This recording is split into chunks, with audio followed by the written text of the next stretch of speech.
రాధా రాధా మీ రాధగారు గుడికెళ్ళినట్టున్నారు. ఈ అవతారం ఏంటి?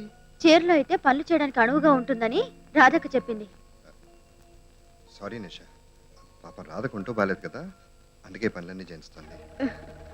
ఇల్లే నాది కాబోతున్నప్పుడు ఇలాంటి పనులేంటి, ఎలాంటి పనులైనా చేస్తాను.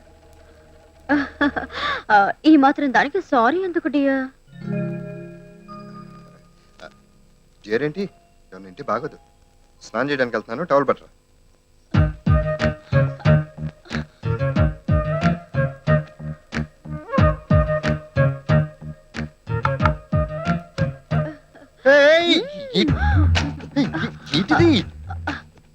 మీ ఆవిడ పడుకున్నాక రాత్రి నా రూమ్ లోకి వస్తాం అనుకున్నాను, రాలేదా?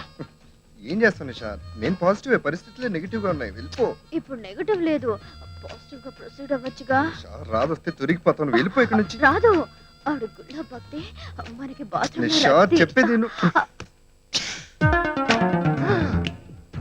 రాధ వచ్చేసింది, బెడ్రూమ్ లో ఉంది. నవ్వుతావేంటి టెన్షన్ లో ఉంటే? ఏమండి త్వరగా రండి, నేను స్నానం చేసి గుడికి వెళ్ళాలి. వస్తున్నా. గుడికి వెళ్ళిందన్నా? వెళ్ళిందనుకున్నారు.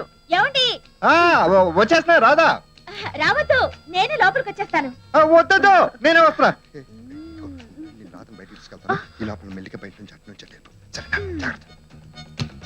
Radha ding dong. ఇలా దుప్పట్లో దూరితే మనం ఎవరికి కనపడం, ఎవరు మనకు కనపడరు. అదొచ్చి వెళ్ళిపోయి ఉంటుంది. అదే ఎవరిది? అదేనండి, ఎదురింటి బాబాయ్ గారు అమ్మాయి నేను గుడికి వెళ్దాం అనుకున్నాం, అదొచ్చి వెళ్ళిపోయి ఉంటుంది అన్నారు. వెళ్ళి చూసొస్తానుండండి. ఈ పిల్ల తెలిసి తెలియనట్టు నటిస్తుందా, లేక తెలుసుకోవడానికి ట్రై చేస్తుందా?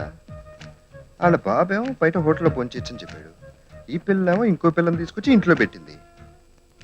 సరే, చివరాఖరికైనా సరే ఎస్ అంటే ఇద్దరు, లేకపోతే ఒకరు. నవ్వవయ్య బాబు, నీ సొమ్మే పోతుంది.